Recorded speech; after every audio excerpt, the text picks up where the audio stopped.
ముఖ్యమంత్రి గారి అబద్ధాల వరద. సరే, ప్రకృతి వైపరీత్యంతో వచ్చిన బురదను మాత్రం కడుక్కోవచ్చు, కానీ రేవంత్ రెడ్డి గారి అబద్ధాలు మాత్రం మోరీల కంపును మించిపోయినాయి. పొద్దస్తమానం అబద్ధాలే. చెప్పిన దాన్నే మళ్ళీ మళ్ళీ చెప్పడానికి ఆయనకు నిస్సిగ్గుగా మాట్లాడడం అలవాటైపోయింది. ఈ మధ్య ముఖ్యమంత్రి గారు ఎక్కడో మాట్లాడుకుంటూ నాకు కాకుండా కనీసం నా కుర్చీ కన్నా మర్యాద ఇవ్వండి అని ఏడ్చినంత పనిచేసిండు రేవంత్ రెడ్డి గారు. మరి ఆ మర్యాద దక్కాలంటే నువ్వు మర్యాదగా వ్యవహరించాలి. నీ భాష మర్యాదగా ఉండాలి, నీ శైలి, నీ వ్యవహార శైలి మర్యాదగా ఉండాలి, నీ నడవడిక మర్యాదగా ఉండాలి.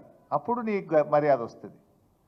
మాట్లాడేటివన్నీ బూతులు, చెప్పేవన్నీ అబద్ధాలు, ఇక మర్యాద రమ్మంటే యాడికేలు వస్తుంది రేవంత్ రెడ్డి గారు నీకు? ఇవాళ మీరు చూస్తే ఈరోజు గాంధీ భవన్లో పిసిసి అధ్యక్ష పదవి బాధ్యతలు చేపట్టే సందర్భంగా రేవంత్ రెడ్డి గారు మాట్లాడిన భాష ఏందండి? ఆయన ఎన్ని అబద్ధాలు మాట్లాడిండు, నా గురించి పట్టుకొని ఏం భాష మాట్లాడిండో మీరందరూ కూడా చూశారు. తాటి చెట్టు అంతా పెరిగిండని, దూలమూల పెరిగిండని, దూడకుండంత మెదడు లేదంటాడు, సన్యాసి అంటాడు, ఏడదాక్కున్నాడు అంటాడు. నాకు మాట్లాడరాకనా? నాకేమో కొంత మర్యాద సంస్కారము ఎక్కడో అడ్డం వస్తూ ఉన్నాయి. నాకు అనరాదా? తాటి చెట్టు అంతా పెరిగినావంటే నువ్వు లిల్లీ పుట్టంతా లేవు అని నాకు అనరాదా? అయింది నువ్వు నన్ను సన్యాసి అంటే నిన్ను సన్యాసి అనడం నాకేమైనా పెద్ద కష్టమైన పని? అది నువ్వు పదే పదే నా ఎత్తు గురించి దుర్భాషలాడుతూ ఉన్నాడు ఆయన. ఇప్పుడు నేను అనేది నా ఎత్తు మీద నీకెందుకయ్యా అంత ఈర్ష? ఇప్పుడు మనం ఎంత ఎత్తు పెరగాలనో మన చేతులు ఉంటుందా? దేవుడిచ్చిన సృష్టి అది. మనం ఎంత ఎత్తు పెరగాలనేది మన చేతుల్లో ఉంటుందా ఏమి? అది భగవంతుడు ఇచ్చింది.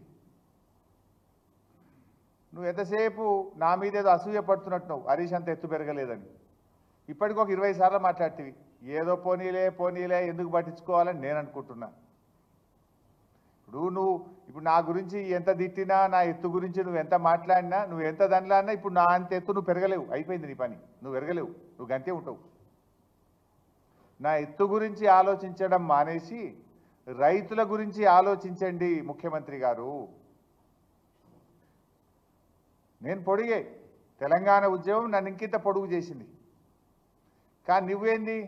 నీ బుద్ధి కురచ, నీ చరిత్ర కురచ, నీ భాష కురచ, నీ కురచతనం వల్ల కలిగిన ఆత్మన్యూన్యతా భావం వల్ల పదే పదే నువ్వు నా పొడుగు గురించి మాట్లాడి నీ విలువ నువ్వు తగ్గించుకుంటున్నావు రేవంత్ రెడ్డి గారు.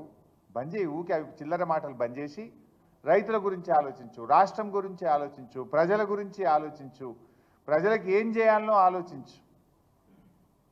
నేను తాటి చెట్టు అంతా ఎదిగినా అని మాట్లాడుతున్నావు. అవును ఎదిగిన, తప్పేమున్నా? దేవుడు ఇచ్చిండు నాకు. నువ్వు వెంపల చెట్టు అంతా కూడా ఎదగలే కదా, నీకు దేవుడు గంతే ఇచ్చిండు. ఊకే దాని గురించి మాట్లాడితే ఏమొస్తుంది? ఒక ముఖ్యమంత్రిగా రాష్ట్రంలో ప్రజలకు మేలు చేయడం గురించి మాట్లాడు. నీకు ప్రజలు ఒక గొప్ప అవకాశం ఇచ్చిండ్రు, అది పనిలో రూపించు.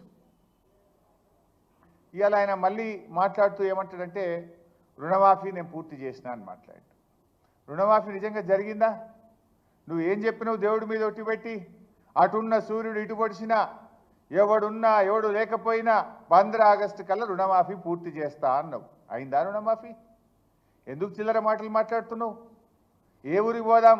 నీ కొండారెడ్డిపల్లికి పోదాంపా. డేట్ చెప్పు, టైము చెప్పు, నేను వస్తా. నీ కొండారెడ్డిపల్లి చౌరస్తాలు అడుగుదాం. నీ ఊర్లో రుణమాఫీ అయిందేమో రైతుల్ని అడుగుదాంపా.